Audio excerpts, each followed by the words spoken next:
எல்லாருக்கும் வணக்கங்க. என்னோட சேனலை சப்ஸ்கிரைப் பண்ண எல்லாருக்கும் ரொம்ப ரொம்ப நன்றி. இன்றைக்கி நான் உங்களோட என்ன வீடியோ ஷேர் பண்ணிக்க போகிறேன்னா, காளான் பெப்பர் ஃப்ரை எப்படி பண்ணுறதுன்னு நம்ம பார்க்க போகிறோம். இது ரொம்ப ரொம்ப ஈஸியாக செஞ்சிடலாம். வாங்க இப்போ வீடியோக்குள்ளே போகலாம். ஒரு பேனில் ஒரு 3 ஸ்பூன் அளவுக்கு எண்ணெய் சேர்த்துக்கோங்க. எண்ணெய் சூடானதும் 1/2 ஸ்பூன் அளவுக்கு சோம்பு சேர்த்துக்கோங்க. சோம்பு நல்லா பொரிஞ்சு வந்ததும் இது கூட கொஞ்சமாக கருவேப்பிலை சேர்த்துக்கோங்க.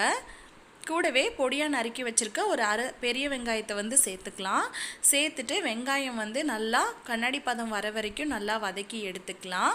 அடுப்பை மீடியம் ஃப்ளேமில் வச்சு நல்லா வதக்கி எடுத்துக்கோங்க. வெங்காயம் இந்த அளவுக்கு வதங்கினதும் ஒரு சின்ன சைஸ் தக்காளியை இந்த மாதிரி பொடியாக கட் பண்ணி சேர்த்துக்கலாம். இப்போ தக்காளியை நல்லா வதக்கி விட்டுக்கோங்க. தக்காளி பாதி அளவு வதங்கினதுக்கு அப்புறமா கொஞ்சமாக 1 ஸ்பூன் அளவுக்கு இஞ்சி பூண்டு பேஸ்ட் நம்ம இதில் சேர்த்துக்கலாம். சேர்த்துட்டு அதனோட பச்சை வாசனை போகிற வரைக்கும் நல்லா நம்ம வதக்கி விட்டுக்கலாம். இப்போ தக்காளி எல்லாமே நல்லா வதங்கிடுச்சு. இப்போ நம்ம கட் பண்ணி வச்சுருக்கிற காளானை இதில் சேர்த்துடலாம்.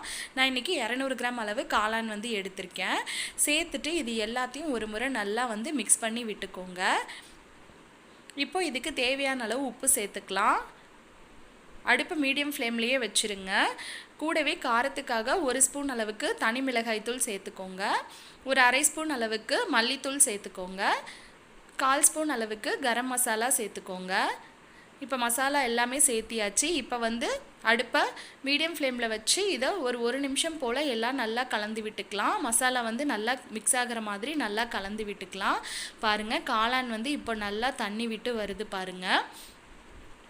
இந்த அளவுக்கு ஒரு நிமிஷம் போல் நல்லா கலந்து விட்டதுக்கு அப்புறமா இதில் ஒரு 1/4 கப் அளவு தண்ணி சேர்த்துக்கலாம். கொஞ்சமாக மட்டும் சேர்த்துக்கோங்க.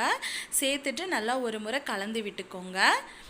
இப்போ அடுப்பை மீடியம் ஃப்ளேமில் வச்சு இதை ஒரு 5லேருந்து 6 நிமிஷம் நல்லா வேக வச்சு எடுத்துக்கலாம். காளான் நல்லா வெந்து வரட்டும். அந்த தண்ணியெல்லாம் நல்லா வற்றி நல்லா வெந்து வரட்டும்.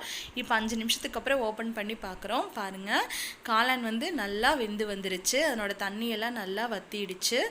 நல்லா எண்ணெய் பிரிஞ்சு வந்திருக்குது பாருங்கள். காளான் நல்லா வெந்துருச்சு. இப்போ இது கூட நம்ம பெப்பர் ஒரு 1/2 ஸ்பூன் அளவு நம்ம சேர்த்துக்கிறோம். நான் இன்றைக்கி காரம் கொஞ்சம் கம்மியாக தான் சேர்த்துக்கிறேன், குழந்தைங்க சாப்பிட்றதுனால. உங்களுக்கு தேவைன்னா இன்னும் கொஞ்சம் ஜாஸ்தியாக கூட நீங்கள் சேர்த்துக்கலாம். காரம் நல்லா தூக்கலாக இருக்கும். சேர்த்துட்டு கொஞ்சம் நல்லா கலந்து விட்டுக்கோங்க. ஒரு நிமிஷம் போல் நல்லா கலந்து விட்டுக்கோங்க. பாருங்கள், எவ்வளோ சூப்பராக இருக்குது பாருங்கள். இப்போ கடைசியாக கொத்தமல்லி தழை மட்டும் தூவி நம்ம அடுப்பை ஆஃப் பண்ணிட வேண்டியதாங்க. அவ்வளோதான், சுவையான காளான் பெப்பர் ஃப்ரை ஒரு 5 நிமிஷத்துக்குள்ளேயே நம்ம சீக்கிரமாக செஞ்சு முடிச்சிடலாங்க. சூப்பராக இருக்கும். நீங்களும் இது வீட்டில் ட்ரை பண்ணி பார்த்துட்டு எப்படி வந்துச்சுன்னு கீழே எனக்கு கமெண்ட் பாக்ஸில் கமெண்ட் பண்ணுங்கள். வீடியோ பிடிச்சிருந்தா வீடியோக்கு ஒரு லைக் கொடுங்க. மறக்காமல் நம்ம சேனலை சப்ஸ்கிரைப் பண்ணிக்கோங்க. தேங்க்யூ.